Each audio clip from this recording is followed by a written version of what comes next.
Bom, então, olá a todos, meu nome é Ricardo, e hoje a gente vai falar de um tipo específico de séries numéricas, que são a que a gente chama de séries geométricas, tá?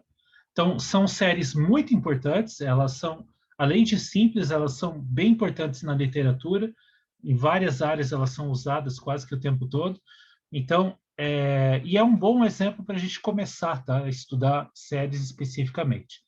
Bom, então, o que que são as séries geométricas? Primeiro, vamos relembrar um pouquinho lá do ensino médio, né? Que vocês já devem ter visto uma coisa chamada progressão geométrica, né? Ou abreviando a famosa PG. O que que era esse negócio, né? Então, é uma sequência de números, né? A1, A2, A3, etc., mas que tem uma lei de formação bem específica. Ou então, A1 é um número que você escolhe como sendo o primeiro termo da sua progressão geométrica. Eu vou chamar esse primeiro termo de Azinho, e aqui a gente vai supor, por enquanto, que ele é diferente de zero. As nuances eu vou discutir depois, tá? Então, imagina que você escolheu um primeiro termo que é diferente de zero, e a progressão geométrica ela tem que ter uma razão, tá? A razão é um número que a gente vai chamar aqui de Q, e também, por causa de nuances, eu vou supor que esse Q é um número diferente de 1, tá? Mais tarde vai ficar claro por que isso. E como que você forma a progressão geométrica? Bom, com o primeiro termo e com a razão, a lei de formação é assim: cada termo da sua sequência você obtém usando o anterior multiplicando pela razão. Tá? Então, o primeiro termo, A1, é simplesmente o A, que você escolheu como primeiro termo. O segundo termo é o anterior vezes a razão, ou seja, A1 vezes Q, só que o A1 é esse número A, então o A2 é A vezes Q. O terceiro termo é o anterior vezes a razão, ou seja, A2 vezes Q. Se você quiser reescrever esse cara, bom, o A2, por outro lado, você acabou de ver em cima, ele é A vezes Q. Então, A vezes Q é A vezes Q ao quadrado. Então, eu posso reescrever o termo A3 em função do primeiro e da razão. Aí o A4, ele é o quê? Bom, por definição, é o anterior vezes a razão. É o A3 vezes o quê? Se você quiser reescrever, o A3 é A vezes Q ao quadrado, vezes Q, então é A vezes Q ao cubo. Né? E assim por diante, você vai seguindo essa lei de formação, e aí um termo geral para a progressão geométrica, né, por definição, é o anterior vezes a razão, mas se você quiser escrever em função do primeiro e da razão, aí você percebe o padrãozinho aqui, né? Você vê, por exemplo, ó, A2, ele é A vezes Q elevado a 1. A3 é A vezes Q elevado a 2. A4 é A vezes Q elevado ao cubo. Ou seja, o AN é o A vezes o Q elevado a uma potência 1 a menos do que o índice que acompanha o Azinho aqui, né? Então, AN é A vezes Q elevado a N menos 1. Bom, então é assim que você monta a progressão geométrica, né? E aí a gente pode, isso que é uma série geométrica, é você olhar para a série numérica associada a esse termo geral. Tá? Então, a série, é a soma infinita, onde o termo geral a ele é uma progressão geométrica. Então, você vai somar, né, a soma infinita de termos com esse padrão. Né? O primeiro é o A, o segundo é A vezes a razão, o terceiro é A vezes a razão ao quadrado, e assim por diante, essa soma não para. Então, isso é o que a gente chama de uma série geométrica. É uma série cujo termo geral é uma progressão geométrica. E aí, bom, será que essa série é convergente? Será que essa série é divergente? Aí vai depender de algumas coisas, tá? Então, para responder exatamente essa pergunta, a gente vai ter que recorrer, né, à definição de série numérica. O que que era a definição? A gente viu que essa soma infinita, ela pode ser entendida, né, como um limite onde você soma até uma etapa n, né, e faz esse n tender a infinito.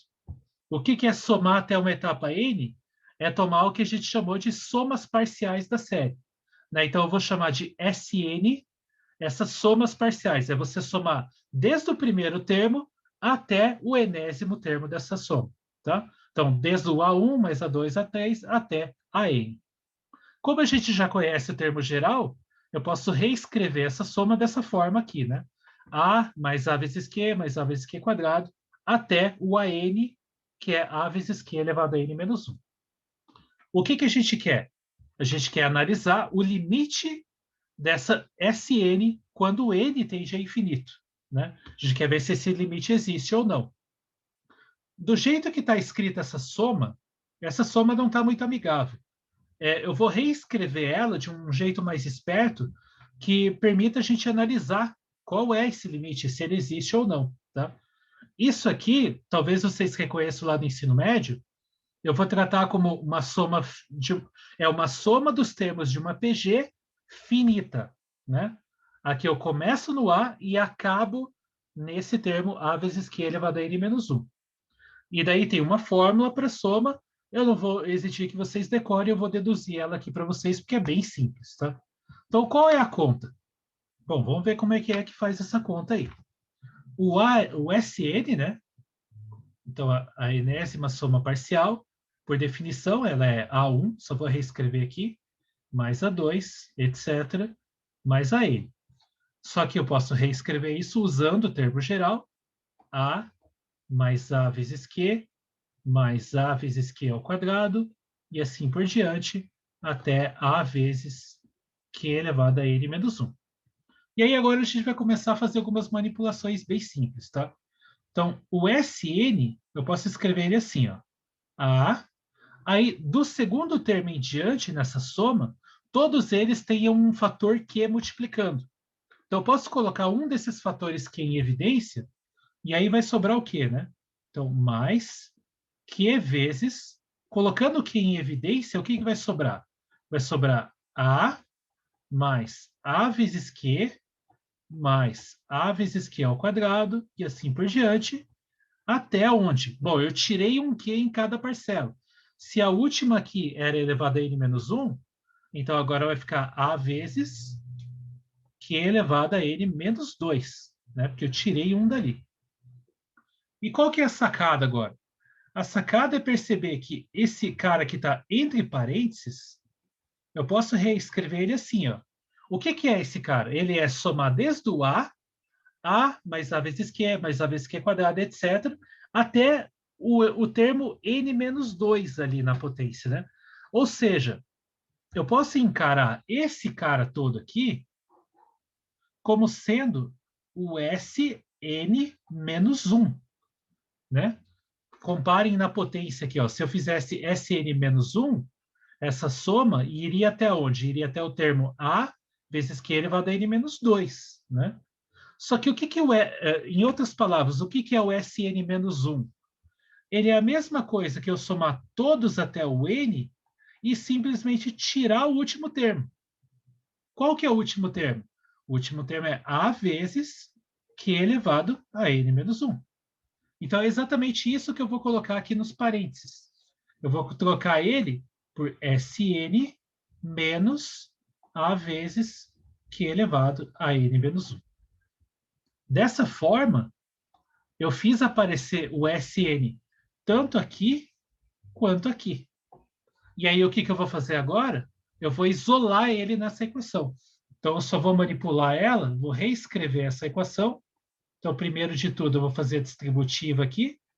A mais Q vezes Sn menos A vezes, aí Q vezes Q elevado a N menos 1 vai dar Q elevado a N. E tudo que eu tenho que fazer agora é isolar o Sn. Então, eu vou pegar esse termo aqui, vou passar ele para o outro lado subtraindo, e vou colocar o Sn em evidência. Então, eu vou fazer as duas coisas ao mesmo tempo. Então, passando para o outro lado e colocando o Sn em evidência, o Sn ele vai multiplicar 1 menos Q, e do lado direito vai sobrar A menos A vezes Q elevado a N. Agora, aí entra a primeira condição que a gente colocou. Eu coloquei como condição que a razão Q seja diferente de 1. Mais tarde, a gente vai analisar o caso, o que acontece quando a razão é igual a 1. Mas, por enquanto, eu estou assumindo que é diferente de 1. Para quê? Porque agora eu posso pegar esse 1 sobre Q aqui e passar ele dividindo. Né? Então, 1 sobre Q, como Q é diferente de 1, 1 sobre Q é diferente de zero, então eu posso passar dividindo, e aí eu isolo o Sn. Né? Então, o Sn ele vai ser igual, vou escrever as frações separadas, vai ficar A dividido por 1 menos Q,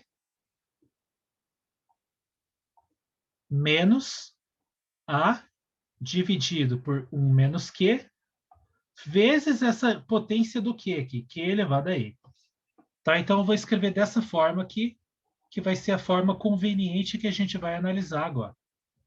Então, é uma maneira diferente de reescrever a mesma coisa. Tá? A enésima soma parcial da série geométrica pode ser escrita nesse formato.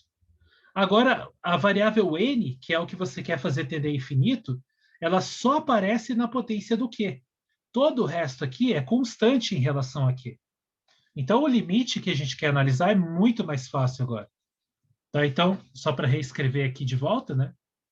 Sn, a gente obteve, é A sobre 1 menos Q, menos, de novo a mesma coisa, A sobre 1 menos Q, vezes Q elevado a E.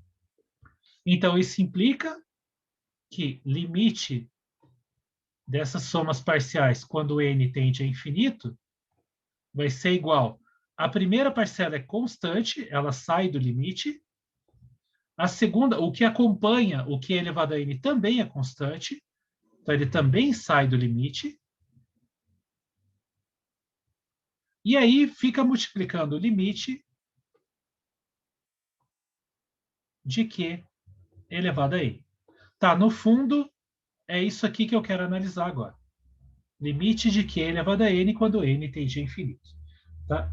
A rigor, né, para quem for um pouquinho mais cuidadoso, eu estou usando propriedades de limite sem saber se o limite que está aqui no fundo existe. Tá? Eu estou usando duas coisas. Primeiro, que esse limite que interessa vai existir sem somente ser esse aqui existir, e o fato de que o A é diferente de zero. Tá? Então, lembra que eu coloquei lá, escolhe um primeiro termo diferente de zero. Então, se o A fosse zero, essa coisa já se anulava, já não teria nada disso aqui para analisar. Tá? Então, por isso que a gente está supondo A diferente de zero. Então, tudo que eu tenho que analisar é esse limite aqui. E aí a gente lembra de novo lá do ensino médio, ou do cálculo 1, se vocês quiserem. O que acontece com Q elevado a n quando n cresce? Então, primeira coisa que é importante, se o Q for maior do que 1, isso aqui explode. Limite de Q elevado a n, quando n tende a infinito, isso explode. E o motivo, se você quiser um motivo simples, lembra do gráfico de Q elevado a x, quando a base da exponencial é maior do que 1. Essa função exponencial se torna crescente. Como o n está na potência do Q, fazer Q elevado a n e n tendendo a infinito é você andar para a direita nesse gráfico. E você vê que a coisa sobe sem parar, então isso aqui explode. Tá? A segunda coisa é que se o Q está entre 0 e 1, esse limite aqui também existe. Também não, na verdade. Ele existe, né? Que o anterior não. Q elevado a n existe e vai para zero. Porque nesse caso, quando você olha para a função exponencial com base Q e a razão entre 0 e 1, o gráfico dela é assim, ela é decrescente agora. Ela é decrescente e tende a zero. Né? Quando você faz o x muito grande, mais próximo de zero eu estou. E como eu estou fazendo n tendendo a infinito, então isso aqui vai tender a zero. Tá? Então, para a razão maior do que 1, isso explode. Para a razão entre 0 e 1, isso tende a zero. Tá? E os outros sinais? E se eu quisesse colocar, por exemplo, Q igual a zero, ou se eu quisesse colocar um Q negativo, o que acontece? Né? Bom, dessa conta já fica claro que você pode colocar Q igual a zero também. Tá? Nessa coisa aqui, se você colocar menor ou igual, não tem problema nenhum. Porque se o Q for igual a zero, 0 elevado a n já é zero.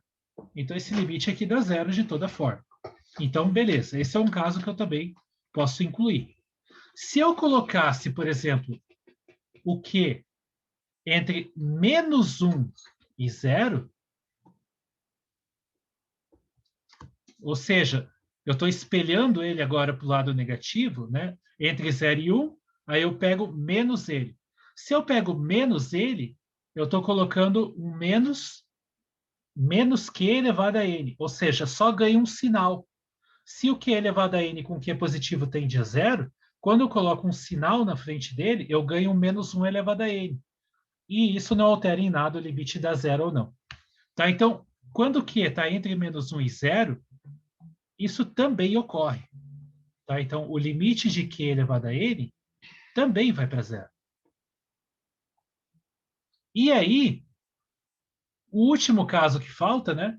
E se o Q for menor do que -1, né?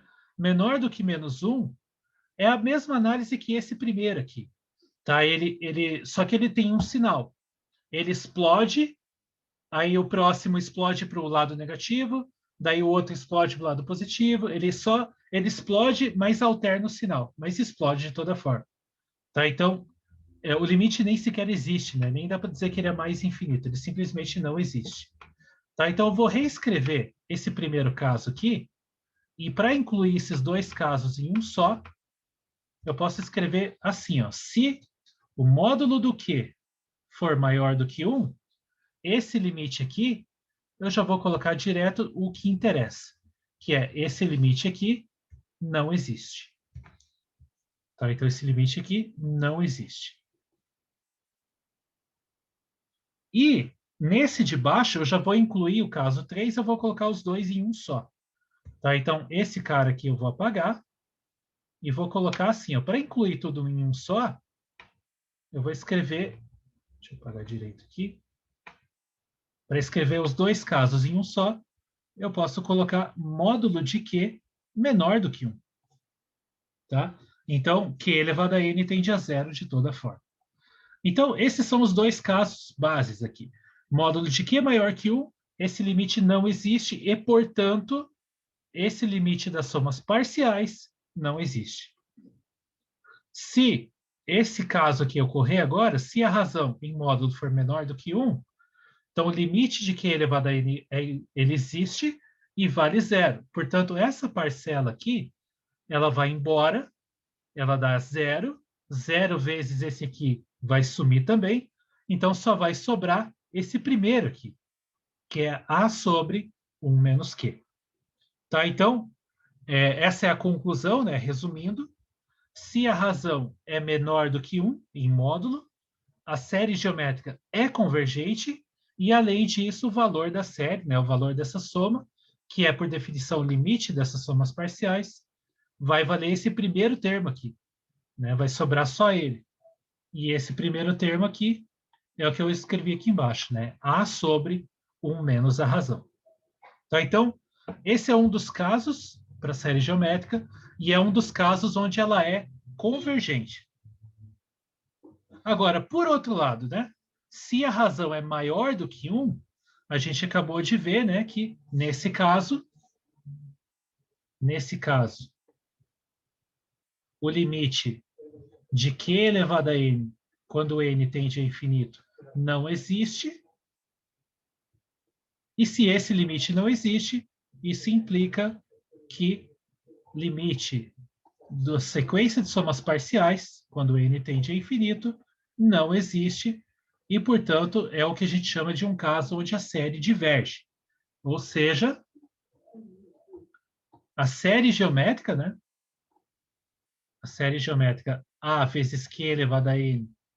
Aqui eu posso colocar, né, fazendo aquela mudança de índices padrão, começando do zero aqui, né? Então, Q elevado a 0 é 1, então o primeiro termo seria o A. Então, essa série aqui, nesse caso, é divergente. Tá? Então, a gente esgotou quase todos os casos, né, fazendo essa análise. Módulo de Q menor que 1 é convergente e dá para dizer exatamente quanto vale a série. Módulo de Q maior do que 1 não diverge. Desculpa, não converge, né? Ela é divergente. Tá? O que falta analisar são esses casos extremos, que são os casos onde o módulo da razão é igual a 1. Mas quais são os números que têm módulo igual a 1? O 1 e o menos 1. Então, primeiro vamos analisar esse caso onde o Q é igual a 1. Né? Então, se o Q for igual a 1, vamos chamar isso aqui de primeiro caso, o que significa a razão dar igual a 1? A tua sequência, você obtém cada um dos termos multiplicando pela razão. Se você multiplica por 1, não acontece nada. Então, a sua sequência, a sua PG, ela se torna uma sequência constante. Todos os termos vão ser iguais, porque você vai multiplicar por 1, não vai alterar nada.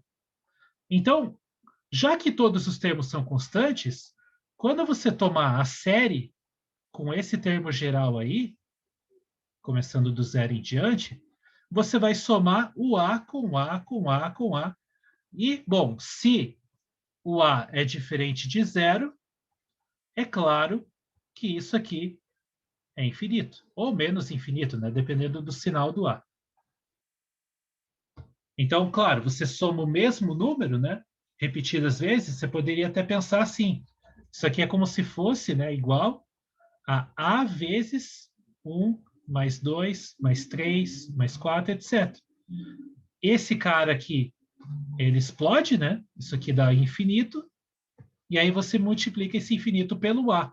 E aí, bom, como o A é diferente de zero, ou ele é positivo ou ele é negativo. Se ele for positivo, esse infinito vezes esse número positivo dá mais infinito, e se ele for negativo, é um número negativo vezes mais infinito dá menos infinito. Então, em qualquer um dos casos, se a razão for igual a 1 e o primeiro termo for diferente de zero, então essa série diverge. Tá? Então, por isso que é importante separar em dois casos aqui, tá? Ou seja, a série AN diverge. Desde que o primeiro termo seja um termo diferente de zero, tá? Então, isso é importante enfatizar aqui, se isso ocorrer. Porque se o primeiro termo for igual a zero, não tem graça nenhuma, porque se o primeiro termo for igual a zero, então todos os termos da sua PG são iguais a zero. E aí a série é uma soma de zeros e é claro que ela é convergente, não tem graça nenhuma, né? Então, para ter graça a coisa, a gente supõe o primeiro termo diferente de zero. Agora, o segundo caso que falta, então, e se a razão for igual a menos 1? Se a razão for igual a menos 1, os termos da sua sequência são como? Então, é A, aí o próximo multiplica pela razão, ele vira menos A, aí o próximo multiplica pela razão, ele volta a ser igual a A, depois menos A, e assim por diante. Né? Então, ele pega o primeiro termo e fica alternando o sinal dele. Né? E aí, lembrando, a gente está supondo A diferente de zero. Tá? Vamos sempre supor isso. Então, o que acontece? Nesse caso, a série desse termo geral AN, né? Por definição, ela é o limite das somas parciais, e esse limite, nesse caso, não existe. Tá? E isso é um caso bem clássico de sequências numéricas. Por quê? Para um limite existir, né, ele tem que existir e valer o mesmo limite, independente da forma como você faz o n tender a infinito. Então, aqui é um caso que, por exemplo, se você pegar só as somas parciais com índices pares você vai pegar o S2, o S4, o S6, o S8. E se você soma esses números de 2 em 2, você sempre cancela A com menos A, A com menos A, A com menos A. Porque, então, né, isso vai significar que se você tomar limite com S2N, né, quando N tende a infinito, todos os S2N são iguais a zero. Então, esse cara aqui daria zero. Mas, por outro lado, se você olha agora os S2N mais 1, ou seja, os S com um índice ímpar, você pega todos os pares, A menos A, A menos A, A menos A, cancela todos eles e aí sobra o próximo, que é o A. Então, sempre vai sobrar A aqui, no caso.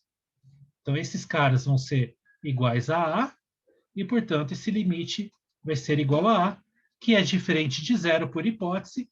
Então, esses dois limites aqui dão diferentes. Ou seja, o limite da sequência de somas parciais não existe. Então, nesses casos extremos, onde a razão em módulo é igual a 1, desde que o primeiro termo da sua série geométrica não seja zero, nos dois casos, ela diverge. Então, conclusão, né, resumindo tudo, a série geométrica com o termo geral a vezes q elevado a n, com ele começando desde o zero até infinito, ela é convergente se e somente se o módulo da razão é menor do que 1, estritamente menor do que 1, ou seja, não inclui os casos q igual a 1 e q igual a menos 1, e nesse caso, né, nos casos convergentes, eu posso dizer exatamente quanto vale essa série, que é aquele limite que a gente calculou lá antes. Eu só esqueci de colocar aqui, mas eu vou acrescentar agora. A gente está supondo desde sempre, não vamos esquecer isso.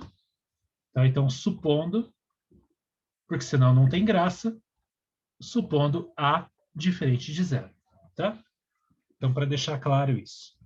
Aquele exemplo que a gente viu, o primeiro exemplo que a gente viu no vídeo anterior, né? Ele era um caso de série geométrica, né? Ele era o caso onde o primeiro termo era igual a 1 e a razão era igual a 1 meio. Porque nesse caso aqui, qual é a série que você produz, né? Primeiro termo é 1, aí o próximo é 1 vezes a razão, ou seja, é 1 meio. Aí o próximo é o anterior vezes a razão, vai dar 1 quarto. Aí o próximo é o anterior vezes a razão, vai dar 1 oitavo, e assim por diante. Dá exatamente aquela soma, e nesse caso, agora a gente pode usar essa fórmula para justificar o quanto deu da vez passada, bate com a intuição, né? Porque pela fórmula que a gente acabou de ver aqui em cima, o A é igual a 1 sobre 1 menos a razão, que é 1 meio, e 1 menos 1 meio é 1 meio, e 1 sobre 1 meio é 2. Né? Então, 1 sobre 1 meio vale 2. Que bate com o que a gente encontrou naquele argumento, né? Pensando intuitivamente, usando segmentos de reta. Tá? Então, aqui a gente está justificando por que aquele argumento intuitivo funcionava no primeiro exemplo da vez passada. Bom, então é isso. Essas são as séries geométricas. Tá? Elas são convergentes quando a razão em módulo é menor do que 1 e são divergentes quando a razão em módulo é maior ou igual a 1. Tá? Então, para dizer que divergente, eu posso incluir o q igual a 1 e o q igual a menos 1, né? Supondo que o primeiro termo é diferente de zero. Bom, então é isso. Espero que vocês tenham gostado. A gente se vê na próxima e até mais.